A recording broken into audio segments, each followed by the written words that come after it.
Alors, on va parler de ce qui peut perturber la vue. Je vous rappelle le plan de la journée. On a commencé par décrire les différents systèmes. On a vu le lien entre les systèmes et le cerveau. Et bien maintenant, on va rentrer un peu dans le détail des pathologies. On va voir ce qui peut perturber la vue. Et on va voir ça avec le docteur Michael Anjou. Il est là et il arrive. Bon pied, bon oeil. Michael Anjou, vous êtes ophtalmologiste, chirurgien de la rétine et de la cataracte, chef de clinique à l'ophtalmopole de Paris, à Cochin.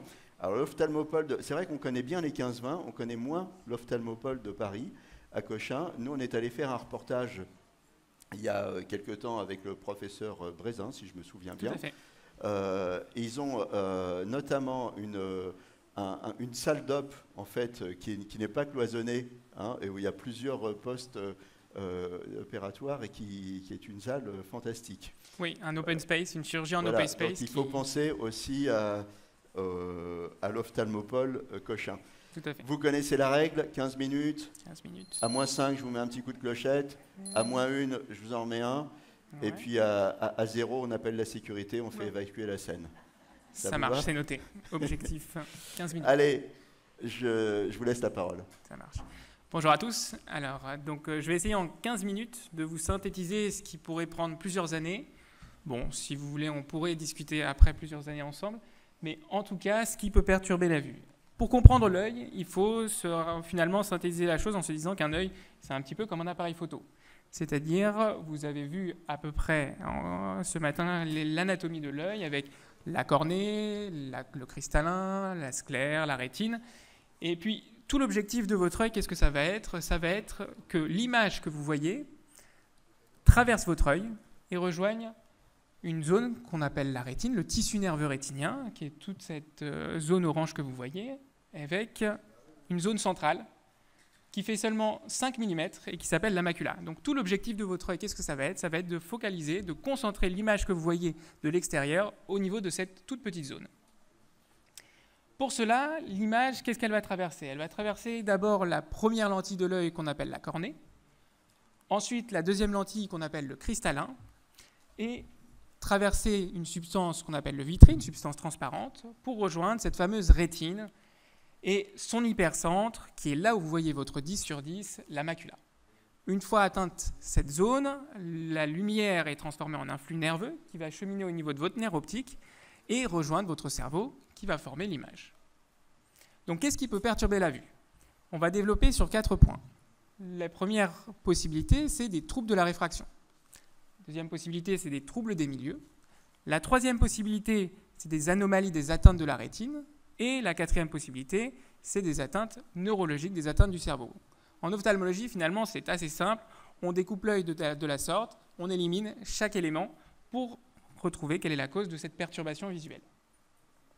Quelques mots sur les troubles de la réfraction. Un œil hémétrope, qu'est-ce que c'est? C'est un œil où lorsque vous regardez une image au loin, l'image va se concentrer, va se focaliser sur cette zone centrale qui est la macula. Et donc, l'image va apparaître nette. C'est un œil hémétrope.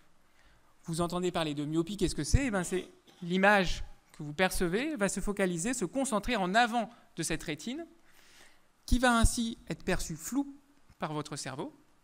On dit classiquement que le myope voit flou de loin. Ou encore l'hypermétrope, qu'est-ce qu'il c'est? C'est cette image se concentre, se focalise en arrière de la rétine et donc va être perçue floue. Et donc dans ces situations, on considère classiquement que l'hypermétrope voit flou de près. Quand on dit trouble de réfraction, qu'est-ce que c'est? C'est des pathologies qu'on peut corriger avec une correction optique, donc soit des lunettes ou des lentilles. Et qu'est-ce que vont faire ces lunettes ou ces lentilles? Elles vont reconcentrer les rayons au bon endroit, tout simplement, c'est-à-dire au niveau de la rétine, de cette macula. Et donc, l'objet va apparaître net. Sujet que va développer mon confrère, le docteur Rambaud, dans quelques instants. Donc, je ne m'y appesantis pas. Une fois qu'on a compris qu'il n'y avait pas de trouble de réfraction, c'est-à-dire qu'une anomalie de la vision qu'on a pu corriger par des lunettes, ce n'est pas ça, les lunettes n'ont pas amélioré les choses, qu'est-ce que ça peut être? Ça peut être des troubles des milieux. Qu'est-ce que des troubles des milieux? Je vous ai dit, l'image que vous observez va traverser l'œil pour rejoindre la rétine. Mais si elle n'arrive pas bien à traverser l'œil, on va avoir une vision perturbée. Comment elle peut ne pas bien traverser l'œil? Soit elle n'arrive pas à traverser la cornée, ou mal, soit elle n'arrive pas bien à traverser le cristallin, ou mal, ou pas bien traverser cet tissu transparent qu'est le vitré. Et donc à ce moment-là, l'image ne va pas pouvoir arriver sur la rétine, ou mal, et à ce moment-là, la vision va être perturbée. Commençons par les troubles de la cornée. Alors, qu'est-ce qu'on peut avoir en troubles de la cornée? Vous avez ici une image d'un œil parfaitement normal, où vous voyez très bien l'iris et la pupille en plein centre. La cornée est parfaitement transparente, c'est pour ça que finalement, on la devine plus qu'on la voit sur cette image. Et qu'est-ce qu'on peut avoir? Quand votre ophtalmologiste, par exemple, vous met des petites gouttes dans les yeux colorés, qu'est-ce qu'il veut voir? Il veut voir la surface de votre œil, voir si la cornée est bien intacte. Sur un œil normal, vous mettez le colorant, vous mettez une lumière bleue, et vous voyez en vert ici, en fait, tout un film qui est parfaitement homogène. Qu'est-ce qui se passe sur un œil atteint, qui notamment, par exemple, quand les patients ont une sécheresse très sévère, les yeux qui brûlent très régulièrement, eh bien, vous pouvez avoir une irrégularité de ce film, avec le colorant qui s'infiltre dans cette cornée, et vous imaginez bien que cette cornée irrégulière, désorganisée, eh ben, peut perturber votre vision. Vous pouvez également avoir, ça arrive régulièrement, des corps étrangers, vous meulez le dimanche, et puis tout d'un coup, hop, vous recevez quelque chose dans l'œil fait mal, l'œil est rouge, vous n'arrivez plus à dormir, vous allez voir votre ophtalmologiste et il vous dit, ah, vous avez un corps étranger sur l'œil. Comme on peut observer sur cette image, vous avez ici. Alors évidemment, si c'est en périphérie, ça fait mal, mais ça ne perturbe pas tant que ça la vision. C'est en plein centre, vous imaginez bien que ce que vous allez percevoir va être limité par ce corps étranger. Ou bien plus grave encore, ce qu'on appelle les abcès, les infections de la cornée, où là, notamment les porteurs de lentilles sont plus exposés à ce risque. Et vous avez un germe qui est rentré dans votre cornée et donc qui a créé une réaction inflammatoire, qui abîme votre cornée. Et on imagine bien que votre ballon de football que vous regardez au loin va pas pouvoir pénétrer votre œil comme il faut, va pas pouvoir se focaliser sur votre rétine comme il faut, et donc va faire perturber votre vision, baisser votre vision. Si votre cornée est normale, et en ophtalmologie, on continue, on creuse dans l'œil, ça peut être le cristallin. Le cristallin, vous entendez tous parler de la fameuse pathologie qui est la cataracte. Tôt ou tard, tout le monde l'a. En pratique, si vous l'avez, c'est que vous avez bien vécu, puisque en général, la moyenne de la chirurgie de la cataracte, c'est vers 72-73 ans, donc j'espère que vous l'aurez. La cataracte, heureusement, ce n'est pas grave. En pratique, vous avez une lentille naturelle qui est le cristallin, qui avec le temps s'opacifie, et donc de cette couleur bleutée, grisâtre, bien transparente, on obtient une couleur jaunâtre, une lentille qui s'est condensée, et donc la vision, l'image que vous avez, ne va pas pouvoir bien traverser cette lentille, et donc la vision va baisser. C'est une chirurgie. Toute chirurgie expose à des risques, mais rassurez-vous, aujourd'hui, c'est devenu rare d'avoir des complications de cette chirurgie. Donc, je vous souhaite d'avoir la cataracte, c'est que vous avez bien vécu. Ensuite, du point de vue de l'atteinte des milieux, qu'est-ce qu'on peut avoir? On peut avoir des troubles des milieux. Qu'est-ce que c'est les troubles des milieux liés au vitré? Le vitré, je vous rappelle, c'est le gel naturel qu'on a tous dans l'œil. Ici, vous avez une image de ce gel.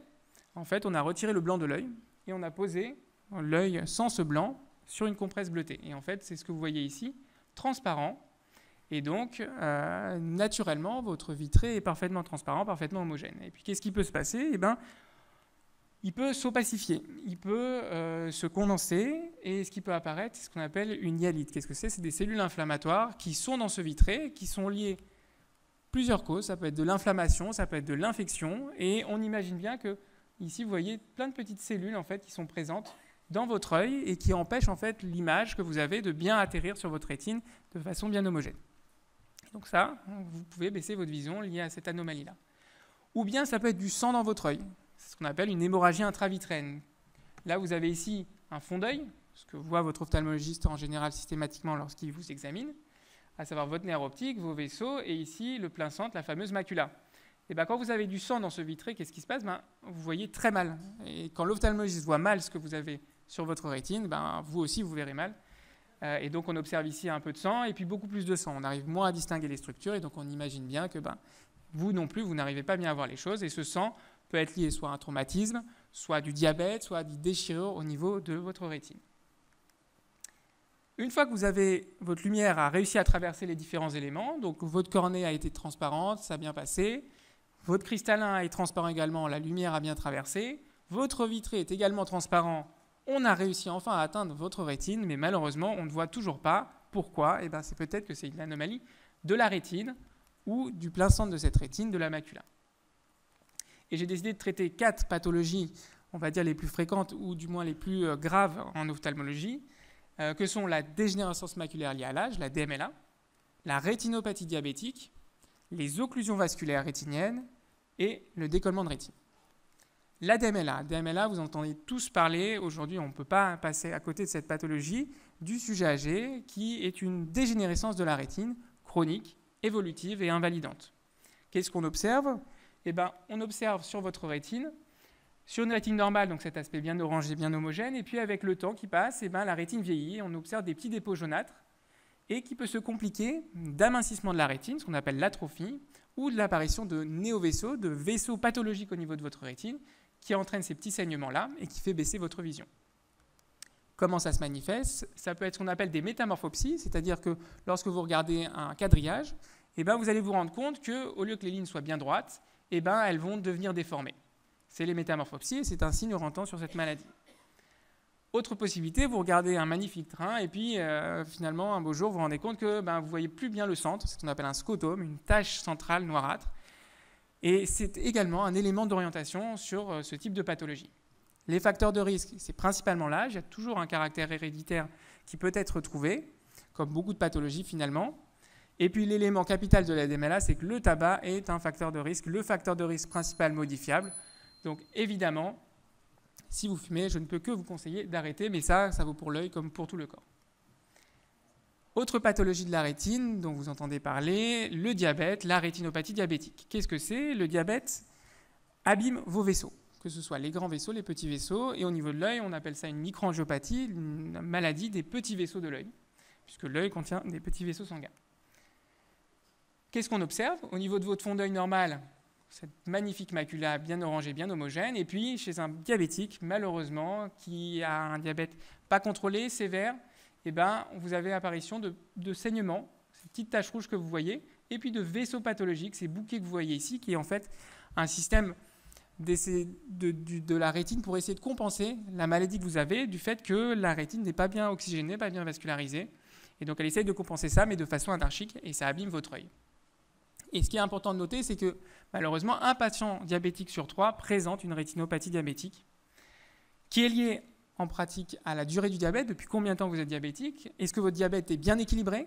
C'est pour ça que votre ophtalmologique et votre généraliste vous demanderont régulièrement votre fameuse hémoglobine glyquée, l'HbA1c, en pourcentage, qui normalement devrait se situer entre 6 et 7% pour un diabète bien équilibré. La tension artérielle, on sait qu'également c'est un facteur pronostic, un facteur d'équilibre de votre diabète, de votre rétinopathie diabétique. Et on sait également que la grossesse, l'adolescence ou la chirurgie de l'œil, type chirurgie de cataracte, peut aggraver cette pathologie. Ce qui est capital de noter dans cette pathologie, c'est qu'elle est longtemps asymptomatique. C'est-à-dire que lorsque vous vous rendrez compte que vous avez une baisse de vue, si elle est liée au diabète, eh bien, probablement que vous serez déjà à un stade sévère. Et donc l'élément capital, c'est la prévention, la prévention, la prévention. Et donc, il faut se faire dépister lorsqu'on est diabétique. Si votre ophtalmologiste, tout va bien, c'est classiquement tous les ans, voire parfois tous les 2 ans, si vraiment tout est parfait. Mais il faut se faire suivre régulièrement et c'est l'ophtalmologiste qui décidera la fréquence de votre suivi. Mais vous ne pouvez pas, en tant que diabétique, attendre 10 ans avant de vous faire contrôler par un ophtalmologiste. Troisième élément des atteintes de la rétine importante, ce qu'on appelle les occlusions vasculaires rétiniennes. Qu'est-ce que c'est? C'est des obstructions des vaisseaux rétiniens. La manifestation, c'est une baisse de vue brutale. Et les causes de ça, il y a 2 types. C'est soit une artère qui s'est bouchée, et à ce moment-là, c'est les risques cardiovasculaires, que sont le diabète, l'hypertension, le cholestérol, le tabac, on en revient toujours. Ou bien, c'est les veines, c'est-à-dire soit les artères, ce qui nourrit votre œil, soit les veines, ce qui vient drainer le sang qui était dans votre œil. Et lorsque c'est les veines, c'est plutôt l'âge, c'est plutôt la tension artérielle et la tension oculaire. Quoi qu'il en soit, lorsque c'est une artère, ça équivaut à un accident vasculaire cérébral. Et c'est toute là l'urgence, à savoir qu'une baisse de vue brutale, c'est une consultation en urgence, puisque lorsque vous avez une baisse de vue brutale, il faut savoir la cause, parce que ça peut être une pathologie uniquement de votre œil, mais comme vous pouvez le voir, ça peut être une pathologie qui peut rentrer dans le cadre de ce qu'on appelle un accident vasculaire cérébral. Enfin, sur les pathologies rétiniennes, les atteintes de la rétine, qu'est-ce qu'on peut avoir? On peut avoir le décollement de rétine, pathologie chirurgicale grave qui se manifeste en fait par une baisse de vision et qui est liée en fait au fait que votre rétine va se décoller progressivement en lien avec quoi? Avec un petit trou. Et donc c'est pour ça que ça nécessite une intervention chirurgicale, un fond d'œil normal avec votre fameux nerf optique, les vaisseaux, la rétine bien orangée, et puis un énorme trou qui est apparu et qui va soulever toute votre rétine. Et ça, on imagine bien que ça va faire dysfonctionner votre œil. Comment ça se manifeste? Des flashs. Alors, pas 1 ou 2 dans la journée, vous voyez, vous avez des flashs, mais plutôt dizaines, quinzaines dans l'heure, en général au même endroit. Ou bien une amputation du champ visuel. La vue qui se voile à un endroit et en général, ça rejoint le centre et votre vue diminue. Les facteurs de risque, 50-60 ans, c'est la période un petit peu critique. Les myopes sont plus exposés, les traumatismes évidemment. Et le seul traitement, c'est la chirurgie en urgence. Donc, un de ces symptômes doit vous faire consulter en urgence. Enfin, les atteintes neurologiques. L'image a réussi à tout traverser, à rejoindre votre rétine. Ça peut être des neuropathies optiques, l'atteinte du nerf optique, ou des atteintes cérébrales. Les neuropathies optiques, quelques mots. Donc, les atteintes du nerf optique qui peuvent être liées au glaucome, une pathologie liée à la tension dans les yeux, tension que vous ne sentez pas. Et malheureusement, les symptômes, c'est comme pour le diabète, c'est quand c'est trop tard que vous le sentez, c'est le champ visuel qui se rétrécit. Donc, faites-vous contrôler. Le glaucome, c'est un contrôle qui doit être fait chez votre ophtalmologique. Vous ne pouvez pas y passer au travers. Ce qui est neuropathie optique ischémique, une occlusion d'un vaisseau qui vascularise votre nerf optique. Le symptôme, c'est la brutalité, c'est une amputation du champ visuel ou une baisse de vision liée à des facteurs de risque cardiovasculaire. Il y a une maladie plus générale qui est plus grave qui s'appelle la maladie de Horton. Ou bien une étiologie inflammatoire, les névrites optiques, notamment la sclérose en plaques. Enfin, les atteintes cérébrales, en général un cortège, un florilège de symptômes associés et qui touchent en général les deux yeux. D'accord ? Le plus souvent, c'est non isolé, donc comme je vous dis, ça peut être associé à des maux de tête, à des déficits du champ visuel. Si l'apparition est progressive, on pense à une tumeur. Si l'apparition est brutale, on pense à un accident vasculaire cérébral. Donc, en conclusion de tout ça, ce qui peut perturber la vue, des troubles de la réfraction, des troubles des milieux, des atteintes de la rétine ou des atteintes neurologiques. Mais que retenir de tout ça ? Eh bien, trop de sucre, c'est pas bon. Trop de tension artérielle, c'est pas bon. Le tabac, on en viendra tous à bout. C'est mauvais pour les yeux comme pour le corps. Toute baisse de vue doit faire consulter un ophtalmologiste, d'autant plus que la baisse de vue est rapide. Et donc, en pratique, une baisse de vue brutale, c'est une consultation en urgence. Merci de votre attention. Écoutez, on vous remercie. On vous remercie beaucoup. C'était très très clair. Et alors, vous avez vu, il y a un truc qui est particulier à dire en ophtalmologie, c'est que l'œil, c'est un tout petit organe, mais que sur ce tout petit organe, il y a les spécialistes. Oui. Hein. Chaque domaine a sa spécialité. Vous avez des spécialistes de la cornée, du glaucome, de la rétine, qui ont chacun des noms cornéologue, rétinologue. Donc sur un si petit organe, on peut voir beaucoup de choses. Voilà, et on va revenir dans le détail sur certains de ces problèmes et de ces défauts et de ces spécialités dans l'après-midi. Je vous remercie beaucoup.